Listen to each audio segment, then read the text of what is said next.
Okwekalakasa mu ggwanga lya Amerika mu kibuga California kuyingidde olunaku olw'okusatu ng'abaddugavu balaga obutali bumativu olwa poliisi okusindirira Munnayuganda Alfred Olanga amasasi ku lw'okubiri lwa Ssabbiiti eno agaamujja mu budde. Okwekalakasa kuno kwatandika ku lunaku olw'okubiri kwatandika kwa kimpowooze okutuusa olunaku lw'eggulo abaddugavu abawerera ddala bwe bagenze mu kabuga El Cajon ne batandika okwasa endabirwamu z'emmotoka ezabaddewo n'okukasuka amacupa mu basirikale nga kw'otadde n'okulwanagana nabo.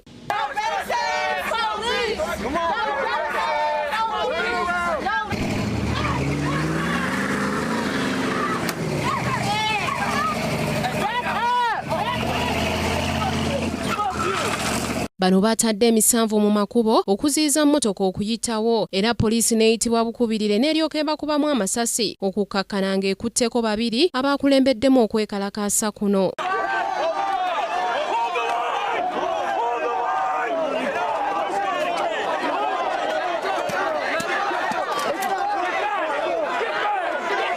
Kigambibwa nti Alfred Olanga eyattiddwa yabadde talina bulemu bwonna ku bwongo nga poliisi bwezze ebyogera. Yabadde mu kibangiriza awasimba emmotoka ku woteeri emu mu El Cajon n'aggyayo omunwe gwasigala gwe yabadde nagwo mu nsawo ye n'agusonga mu basirikale abaamusindiridde amasasi agaamutiddewo. Bo Bannayuganda bagambye nti singa amateeka tegakola na bwenkanya baakwongera okwekalakaasa nga ne mu kino omuvubuka omuzungu omu awonedde watono okugajambulwa bw'avuddeyo n'ategeeza nga bwe kigwanidde abaddugavu bonna okuttibwa.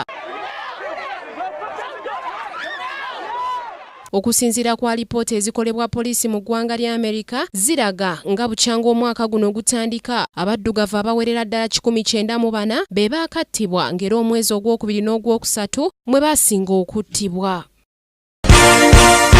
This is Kingdom TV.